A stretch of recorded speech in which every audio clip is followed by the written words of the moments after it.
is up, weather enthusiasts? I'm your host, Pat's Path Predictor. Let's get right into the weather. All right, so this is the situation we have right here for you today. We are expecting a very big event going on in the Deep South.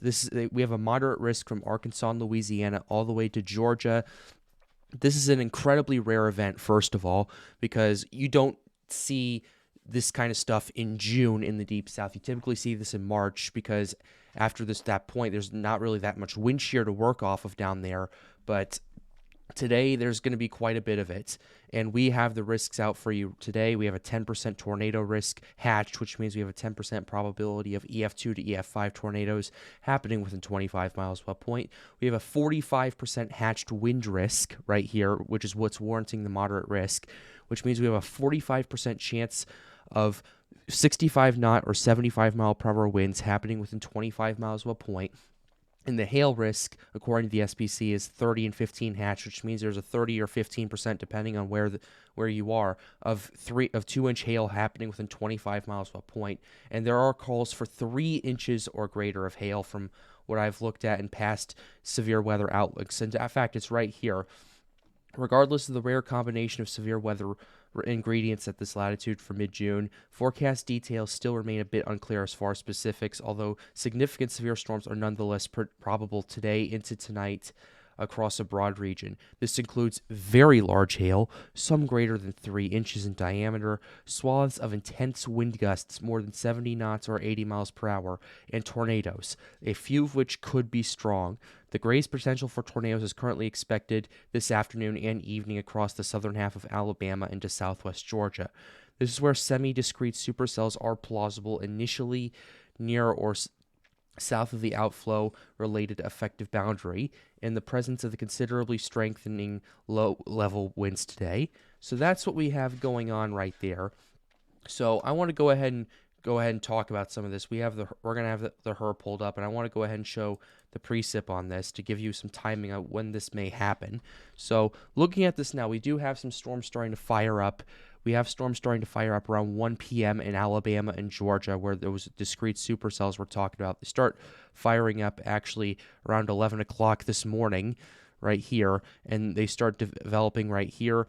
And from the looks of it, this looks pretty good right here. From what I see, this eventually turns more to a squall line right here as you get into 5 o'clock in the afternoon.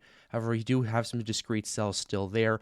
We now have a second round of severe thunderstorms starting to develop in Texas, Arkansas, Louisiana, and Mississippi right here, and those start really going through and just marching their way through. In fact, there have been calls for a derecho today, and we're going to go ahead and show you that because the SPCs even have been saying this in some areas right here. Here's the summary. Significant severe storms capable of producing all severe hazards, including very large hail, swaths of intense wind gusts / damage, and tornadoes are possible across much of the lower Mississippi Valley. So, yeah, that's what we're looking at right here. And I remember from the 6Z outlook, they were calling for a derecho with this, so the possibility of a derecho. I'm going to go ahead and pull that up. I know one of my folks in Storms United actually sent me that, so we're going to go ahead and show you that right now. So this is what we got right here. This is what it was. This is what was highlighted with the potential for a derecho developing in the lower Mississippi Valley and shifting east-southeastward across the central Gulf vicinity during the evening. So that's what we got right there. Now we're going to go ahead and show you the Cape, because the Cape has been absolutely ridiculous through a lot of this. In fact, a lot of Cape, we're seeing areas of over 4,000 joules per kilogram, according to the HRRR, as well as the RAP too. And taking a look at this, that is an insane amount of Cape for the Deep South. The reason being is because generally for severe weather to start in the Deep South, you need around maybe 1,500 to 2,000 for a big severe weather outbreak or a big tornado outbreak. We're looking at Cape values of over 4,500 in some cases, which, again, very extreme amount for the Deep South. In fact, very extreme amount for any severe weather outbreak, because that's a lot of very unstable air and a lot of very unstable energy that those storms could tap into. And we have a few soundings that I want to show you.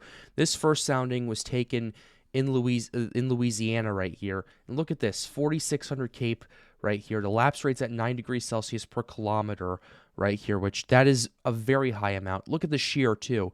We're looking at 72 knots of shear at 6 kilometers, 21 knots of shear at 1 kilometer, and the direction is almost 90 degrees right there. That 72 knots of shear is absolutely going to enhance supercell development, and those 21 knots of shear at 1 kilometer, that's enough to develop a tornado right there. And with the directional shear, that's quite probable that it may happen right there. Now we have another sample out of Mississippi right here, and if we take a look at it, 6 kilometer shears at 67 knots, 26 knots at 1 kilometer, more than enough to cause tornado development. It is more speed shear than directional shear right here, but that's still going to potentially enhance a tornado, potentially a strong tornado in this area right here. And there is actually a little bit of a cap, so if that cap, and considering how much cape there is, that cap's going to be cracked down easily. So we have a little bit of a loaded gun sampling, which means that if this thing breaks, it'll break very explosively considering how much cape there is. And now we have this sampling down in Georgia, and we have 25 knots at 1 kilometer, 52 knots of shear at 3 kilometers, folks. 52 knots. And we've been looking at very high wind shears across all of these areas, and 58 knots at 6 kilometers.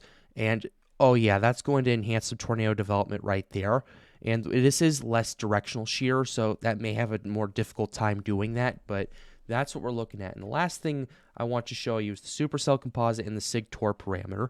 The Supercell Composite, basically at 3 o'clock in the afternoon, is already at 31, which is in itself alarming.